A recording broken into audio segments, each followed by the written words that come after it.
अवधूत चिंतन श्री गुरुदेव दत्त श्री स्वामी समर्थ तुम्हा सगळ्यांचं स्वामी श्रद्धावर खूप खूप मनापासून स्वागत। आजच्या व्हिडिओमध्ये आपण स्वामी प्रकट दिन कसा साजरी करावा, या दिवशी कोणत्या सेवा कराव्यात, त्याचप्रमाणे स्वामींच्या मूर्तीवर अभिषेक कसा करावा, त्याचबरोबर 7, 11, 21 स्वामीच्या सलामत पाळण्याची सांगता कशी करावी, ही संपूर्ण माहिती बघणार आहोत। सर्वप्रथम तर येत्या 20 मार्चला आहे आपल्या श्री स्वामी समर्थ महाराजांचा प्रकट दिन। आपल्या सगळ्या स्वामी भक्तांसाठी अतिशय सुंदर आणि महत्त्वाचा हा दिवस, कारण की स्वामी प्रकट झाले, स्वामी आपल्या आयुष्यात आले आणि त्यामुळे आपलं संपूर्ण आयुष्य उजळून गेलं आहे। स्वामींनी फक्त आपलं आयुष्यच उजळवलं नाही, तर आपल्या येणाऱ्या प्रत्येक सुखदुःखात स्वामी सोबत असतात। जरी आपल्यासोबत कोणीही नसेल, अगदी जवळचा व्यक्तीही नसेल, पण अशा वेळेस फक्त आणि फक्त स्वामी आपल्यासोबत असतात। ते कधीच आपल्या भक्तांना एकटे सोडत नाही, ते पदोपदी आपल्या भक्तांसोबत असतात। जरी आपण आहोत की आपण एक वेळ स्वामींचा हात सोडून जाऊ, पण लक्षात घ्या की स्वामी आपला हात कधीच सोडणार नाही, कारण की एकदा जर त्यांनी आपला हात धरला ना, तर ते कधीच आपली साथ सोडत नाहीत। आणि आपणच असतो की आपण त्यांच्यावर शंका घेतो आणि आपण त्यांच्या सेवा मार्गातून दूर जातो, पण स्वामी असं कधीच करत नाही। लक्षात घ्या, स्वामींनीच एकदा आपला हात पकडला तर ते आपला हात कधीच सोडत नाही। याच जन्मात नाही तर प्रत्येक जन्मात स्वामी आपल्या सोबत असतात। आपलं आणि स्वामीचं नातं हे जन्मोजन्मीचं आहे। लक्षात घ्या, मरणानंतरही स्वामी आपल्यासोबत असतात। आणि लक्षात घ्या, जे आपण कर्म करणार आहोत त्या कर्माचं फळ आपल्याला स्वामी देत असतात। म्हणून आपण स्वामी मार्गात आहोत ना, तर आपल्याकडनं चांगलेच कर्म घडले पाहिजे। आपल्या मनात इतरांबद्दल चांगलीच भावना पाहिजे। इतर कोणीही असो जे आपल्यासोबत वाईट वागत आहेत किंवा आपल्याबद्दल वाईट विचार करत आहेत, त्यांना करू द्या, त्यांना किती वाईट वागायचं ते वागू द्या, बघणारे स्वामी आहेत।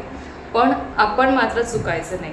आपण आपल्या स्वामींवर विश्वास ठेवायचा आणि आपली सेवा चालू ठेवायची।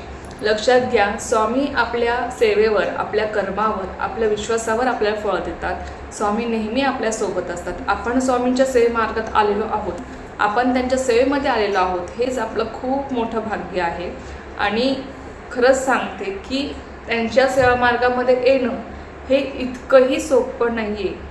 त्यांच्या सेवा मार्गात तर कोणीही येईल, पण त्यामुळे टिकून राहणं हे त्यापेक्षाही जास्त अवघड आहे। कारण की कधी कधी असं होतं की भक्तांना अनुभव जर आला नाही लवकर, तर ते सेवा मार्गापासून दूर जातात, म्हणजे स्वामींपासून दूर जातात। पण स्वामी नेहमी म्हणतात की तुम्हाला जरी आज अनुभव आला नाही, तरीसुद्धा तुमची परिस्थिती सुधारण्यासाठी मला काही वेळ हवा आहे। तो वेळ का हवा असतो स्वामींना? कारण की त्या वेळेमध्ये स्वामी आपले भोग कमी करत असतात। आपल्याला योग्य तो मार्ग दाखवण्यासाठी स्वामी ते दिवस आणत असतात, आणि योग्य वेळ आल्याशिवाय आपल्याला काहीच मिळत नाही। म्हणून लक्षात घ्या की ती योग्य वेळ स्वामी आणतात, तेव्हाच आपली परिस्थिती सुधारू लागते, तेव्हाच आपल्याला स्वामींचे अनुभव येतात। पण त्यासाठी थोडा वेळ जाणं आवश्यक आहे। तोपर्यंत आपल्या स्वामी भक्तांना संयम ठेवणं आवश्यक आहे। म्हणून लक्षात घ्या की आपण सेवेमध्ये आलेलो आहोत आणि मला लगेच अनुभव पाहिजे असं होत नाही। अशा भक्तांना स्वामी कधीच लवकर अनुभव देत नाही। आपण सेवेमध्ये का आलेलो आहोत? स्वामींची सेवा करण्यासाठी आलेलो आहोत, आणि त्यांच्यावर पूर्णपणे विश्वास ठेवून, निशंक विश्वास ठेवून, पूर्ण श्रद्धा ठेवून आपल्याला त्यांची सेवा करायची आहे। जेणेकरून आपण जेवढा त्यांच्यावर विश्वास ठेवतो, आपल्या मनामध्ये त्यांच्याबद्दल अपार प्रेम आहे, भक्ती आहे, अशा वेळेस स्वामीसुद्धा आपल्याला लवकर अनुभव देतात। आपले भोग कमी होत जातात, आपले प्रारब्ध नष्ट होतात आणि आपल्याला स्वामींचे अनुभव लवकर येतात, आणि पदोपदी स्वामी आपल्यासोबत असतातच। लक्षात घ्या, स्वामी आपल्या आयुष्यामध्ये आहे ना, खरंच मी सांगते की आपलं आयुष्याचं सोनंच झालं आहे, कारण की आपण स्वामी सेवेमध्ये आहोत, स्वामी मार्गामध्ये आहोत। तर असो, येत्या 20 मार्चला आहे आपल्या श्री स्वामी समर्थ महाराजांचा, ब्रह्मांड नायक श्री स्वामी समर्थ महाराजांचा प्रकट दिन। हा प्रकट दिन जेवढा जास्तीत जास्त सेवेमध्ये जाईल, कसा जाईल, यासाठी आपल्याला प्रयत्न करायचा आहे। आता बघा, प्रकट दिन हा अत्यंत महत्त्वाचा दिवस आहे, त्यामुळे सकाळी उठल्यापासून आपल्याला स्वामींच्या सेवेमध्ये रममाण व्हायचं आहे। या दिवसामध्ये हा दिवस तरी आपल्याला स्वामींच्या सेवेसाठीच द्यायचा आहे। लक्षात घ्या, तुम्हाला नाही कोणती सेवा करणं शक्य, तुम्ही अखंड नामस्मरण तुम्हाला या दिवशी करायचं आहे। श्री स्वामी समर्थ, श्री स्वामी समर्थ। जिथे कुठे तुम्ही असाल, चालता बोलता किंवा जॉबच्या ठिकाणी, प्रवासामध्ये, कुठेही कामं करताना तुम्ही स्वामीचं नामस्मरण करू शकता। सगळ्यात प्रथम तर सकाळी लवकर उठून सुचिरभूत होऊन तुम्हाला स्वामींच्या मूर्तीवर अभिषेक करायचा आहे. आता प्रत्येक स्वामी भक्ताकडे स्वामींची मूर्ती किंवा फोटो असणारच आहे. असा एकही स्वामी भक्त असेल की त्यांच्याकडे स्वामींची मूर्ती फोटो नाही. ज्यांच्याकडे स्वामींची मूर्ती नाही किंवा फोटोही नाही त्यांनी छोटासा का विना फोटो असणं अत्यंत आवश्यक. आपण त्यांची सेवा करतो ना तर त्यांना आपल्या घरामध्ये स्थान देणं, छोटी ते घर पण त्यांचंच आहे, पण त्यांना आपल्या घरामध्ये स्थान देणं किंवा त्यांना त्यांच्यासमोर बसून सेवा करणं हे अत्यंत महत्त्वाचं आहे. त्यामुळे छोटासा का विना आपल्याकडे स्वामींचा फोटो असलाच पाहिजे. जर नसेल तर तुम्ही अवश्य स्वामी प्रकटदिना दिवशी किंवा गुढीपाडव्याच्या दिवशी तुम्ही नक्की घेऊन या, जेणेकरून स्वामी तुमच्या घरामध्ये येतील, स्वामी तुमच्या आयुष्यामध्ये येतील आणि तुमचं आयुष्य वसून जाईल. तर लक्षात घ्या, सकाळी सुशेभूत झाल्यावर तुम्हाला स्वामींच्या मूर्तीवर अभिषेक करायचा आहे. अभिषेक करताना तुम्ही दुधाने करू शकता, पाण्याने करू शकता, पंचामृताने करू शकता. काही अवेलेबल नसेल तुम्ही फक्त पाण्याने, शुद्ध पाण्याने स्वामींच्या मूर्तीवर अभिषेक करा, ते सुद्धा स्वामींना अतिशय प्रिय आहे. तर स्वामींच्या मूर्तीवर अभिषेक करताना काय पठण करावं, सगळ्यात महत्त्वाचं आहे ते म्हणजे एक वेळेस तुम्हाला पुरुष सूक्त पठण करायचं आहे, एक वेळेस तुम्हाला श्री सूक्त पठण करायचं आहे. फलश्रुती पठण करायची नाही, फक्त पुरुष सूक्त, श्री सूक्त, त्यानंतर रामरक्षा स्तोत्र तुम्हाला 1 ते 9 ओव्यापर्यंत पठण करायचे आहेत. पवमान सूक्त तुम्हाला पठण करायचं आहे. त्यानंतर बघा, आता ज्यांना या सगळ्या सेवा पठण करणं शक्य होत नाही त्यांनी एक तर तारक मंत्र तुम्ही पठण करू शकता. स्वामींच्या मूर्तीवर अभिषेक करता करता तुम्ही निशंक होई रे म्हणा, निर्भय होई रे म्हणा, हा जो तारक मंत्र आहे तो तुम्ही पठण करा.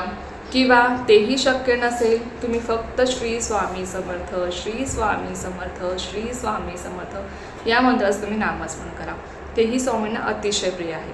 आपण जी काही स्वामींची तोडकी मोडकी सेवा करतो, स्वामी ती आपली सेवा स्वीकारत असतात. स्वामी स्वतः आपल्या सेवेची नोंद ठेवत असतात, लक्षात घ्या. त्यामुळे असं म्हणू नका की आपली सेवा वाया जाते किंवा आपण सेवा केली तर काय होणार आहे.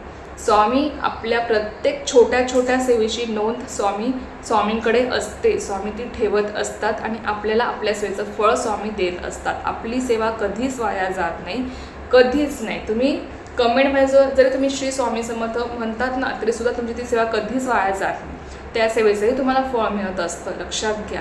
कारण की श्री स्वामी समर्थ हे नाव आपल्या तोंडामध्ये येणं असंच शक्य नाही, त्यामध्ये सुद्धा स्वामींचीच मर्जी असावी लागते, म्हणून आपल्या मुखामध्ये स्वामींचं नाव येत असतं. तर असो, तर तुम्हाला स्वामींच्या मूर्तीवर अभिषेक करायचा आहे. त्यानंतर स्वामींना तुम्हाला अष्टगंध लावायचा आहे. चंदन असेल तुम्ही चंदन लावू शकता, अष्टगंध तुम्ही लावू शकता. अष्टगंध लावताना तुमच्याकडे जर हिना अत्तर असेल, स्वामींचं अतिशय प्रिय अत्तर आहे ते, हिना अत्तर तुमच्याकडे असेल तर नक्कीच अष्टगंधामध्ये मिसळून तुम्हाला हिना अत्तरचा टिळा स्वामींच्या कपाळावर, खांद्यावर, गळ्याच्या ठिकाणी, त्याचबरोबर स्वामींच्या पायाला तुम्हाला लावायचं आहे. तर त्यानंतर बघा, तुमच्याकडे स्वामींना परिधान करण्यासाठी वस्त्र असतील तर तुम्ही नक्कीच त्यांना वस्त्र परिधान करा. छानपैकी फेटा, शाल तुम्ही त्यांना परिधान करू शकता, त्यांना हार तुम्ही घालू शकता. त्यानंतर तुमच्याकडे चाफ्याची फुले असतील, स्वामींना अतिशय प्रिय ही चाफ्याची फुले आहेत. जर तुमच्याकडे चाफ्याची फुले असतील तुम्ही त्यांना चाफ्याची फुले अर्पण करू शकता. नाही चाफ्याची फुले तुम्हाला मिळाली तुम्ही त्यांना गुलाब अर्पण करा. किंवा तुमच्याकडे जी कोणती फुले आहेत, मग ती झेंडूची फुले असू द्यात किंवा कुठलीही असू द्यात, ती तुम्ही स्वामींना अर्पण करू शकता. स्वामींना आपल्याकडनं काहीही नको असतं, स्वामींना फक्त आपली मनापासून केलेली सेवा, मनापासून केलेली भक्ती आणि प्रेम हवं असतं. तर आता ज्यांच्याकडे स्वामींची मूर्ती नाही मग त्यांनी काय करावं, त्यांनी स्वामींचा फोटो तुमच्याकडे असेल तर नक्कीच तुम्हाला स्वामींचा फोटो स्वच्छ पाण्याने पुसून घ्यायचा आहे. अष्टगंधामध्ये जर तुमच्याकडे हिना अत्तर असेल, तुम्ही हिना अत्तर मिक्स करून तुम्ही अष्टगंधाचा टिळा स्वामींना लावू शकता. त्यानंतर तुम्ही स्वामींना फुले अर्पण करा. जी तुमच्याकडे फुले असतील तुम्ही स्वामींना अर्पण करू शकता. आणि ज्या काही सेवा तुम्हाला सांगितल्या आहेत, स्वामींच्या मूर्तीवर अभिषेक करताना आपल्याला जे काही म्हणायचं आहे, जसं की एक वेळेस पुरुष सूक्त, एक वेळेस श्री सूक्त, रामरक्षा स्तोत्र 1 ते 9 ओव्या आणि पवमान सूक्त, या सेवा तुम्ही स्वामींचा फोटो पुसून झाल्यावर अष्टगंध लावून झाल्यावर तुम्ही म्हणू शकता. किंवा तुम्ही तारक मंत्र पठण करू शकता. श्री स्वामी समर्थ या मंत्राचा तुम्ही जप करू शकता. त्यानंतर स्वामींना फुले अर्पण करून झाल्यानंतर स्वामींना तुम्ही नैवेद्य म्हणून तुम्ही या दिवशी जे काही जेवण बनवणार आहात भाजी चपाती, जे काही वरण भात भाजी चपाती, किंवा तुम्ही जर पुरणपोळी करणार असाल, स्वामींना अतिशय आवडीची पुरणपोळी आहे, तुम्ही पुरणपोळी करू शकता. स्वामींचे आवडीचे बेसनाचे लाडू तुम्ही करू शकता, ते तुम्ही स्वामींना नैवेद्य म्हणून अर्पण करू शकता. किंवा तुम्हाला काहीही शक्य नसेल, तुम्ही फक्त खडी साखरेचा नैवेद्य जरी स्वामींना दाखवला तरी सुद्धा स्वामी तो गोड मानून घेतात. पण त्यामागे आपली किती श्रद्धा आहे, आपण किती विश्वासाने, किती मनापासून हे सगळं काही करत आहोत, हे सगळ्यात जास्त महत्त्वाचं आहे. तर तुम्हाला स्वामींना नैवेद्य अर्पण करायचं आहे. त्यानंतर तुम्हाला स्वामींची आरती करायची आहे. आरती करणं अत्यंत महत्त्वाचं आहे. स्वामींची आरती कोणती करावी? तुम्हाला जी स्वामींची आरती आवडते ती तुम्ही करू शकता. बघा, आपल्या स्वामी सत्यसाईच्या पुस्तकातसुद्धा स्वामींची आरती आहे, ती तुम्ही म्हणू शकता. किंवा पंचप्राण हे आतुर झाले, ही सुद्धा तुम्ही आरती म्हणू शकता. अतिशय सुंदर अशी आरती आहे आणि खरंच मनाला, आपल्या कुठेतरी मनाला लागते ही आरती म्हणताना. तर तुम्ही ही सुद्धा आरती म्हणू शकता. तर छानपैकी स्वामींना आरती करा, धूप दीप ओवाळा, छान आपल्या घरातलं वातावरण प्रसन्न ठेवा आणि दिवसभरामध्ये जेवढं तुम्हाला स्वामींचं नामस्मरण करणं शक्य आहे, जेवढं जास्तीत जास्त वेळेस तेवढं करण्याचा प्रयत्न करा. या दिवशी कोणाचीही निंदा करू नका, कोणाची मस्करी करू नका, कोणाची थट्टा करू नका. कारण की बघा, जेव्हा आपण कोणाची निंदा करतो तेव्हा आपण केलेल्या सेवेचं फळ हे त्या व्यक्तीला मिळत असतं. त्यामुळे किमान या दिवशी तरी आपल्याला कोणाचीही निंदा करायची नाही आहे. कोणी कसाही वागो, पण आपल्याला त्याची निंदा करायची नाही. हा संपूर्ण दिवस फक्त आणि फक्त आपल्याला स्वामींच्या सेवेमध्ये घालवायचा आहे. जर तुम्हाला या दिवशी शक्य असेल श्री स्वामीचं पारायण करणं तर नक्की करा. ज्यांचे 7, 11, 21 पारायणे सुरू आहेत त्यांचा या दिवशी शेवटचा दिवस असेल, म्हणजे उद्यापन तुमचं असणार आहे. तर या दिवशी उद्यापन कसं करायचं पारायणाचं ते पण तुम्हाला मी सांगणार आहे. आणि ज्यांनी हे पारायणे केलेले नाहीत 7, 11, 21 सामंताचे, त्यांनी या दिवशी संपूर्ण दिवसभरामध्ये तुम्हाला जेव्हा वेळ मिळतो तेव्हा स्वामी चरितामृत या ग्रंथास तुम्हाला पारायण करायचं आहे. फक्त दुपारची 12 ते 12:30 ही वेळ सोडून तुम्हाला दिवसभरामध्ये जेव्हा तुम्हाला वेळ मिळतो, अगदी रात्री झोपेपर्यंत सुद्धा तुम्ही हे पारायण करू शकता. त्यानंतर तारक मंत्रास तुम्हाला पठण करायचं आहे. किमान एकदा तरी, शक्य असेल तर 11 वेळेस पठण करा. पाण्याचा ग्लास भरून घ्या किंवा छोटासा लोटा भरून पाणी घ्या, त्यावर हात ठेवून तुम्हाला 11 वेळेस तारक मंत्र म्हणणं शक्य असेल तर नक्कीच म्हणा.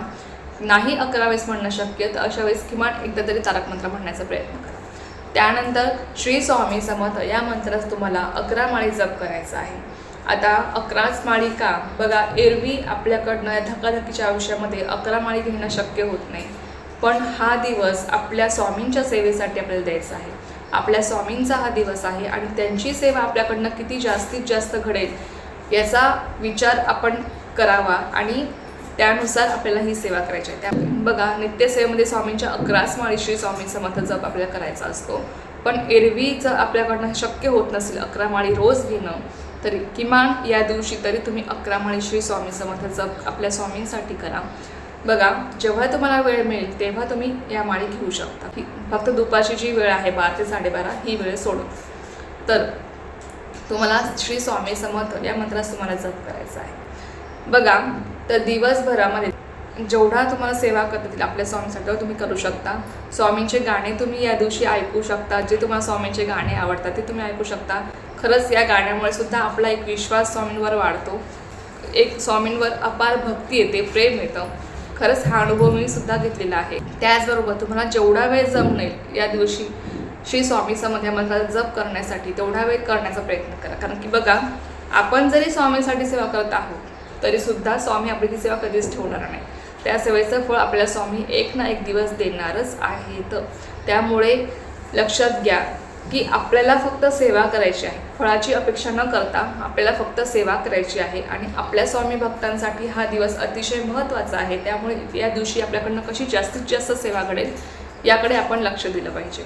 तर त्यानंतर बघा, आता ज्यांचे 7, 11, 21 सामंताची पारायणे सुरू आहेत त्यांनी या दिवशी आपलं पारायण पूर्ण करून घ्यायचं. नंतर तुम्हाला नेहमीप्रमाणे स्वामींच्या मुद्द्यात जसं मी तुम्हाला अभिषेक सांगितला आहे, नैवेद्य तुम्ही अर्पण करा, आरती तुम्हाला करायची आहे. अगदी साध्या सोप्यापणे तुम्हाला हे पारायणाचं उद्यापन करायचं आहे. फार काही मोठं नाही.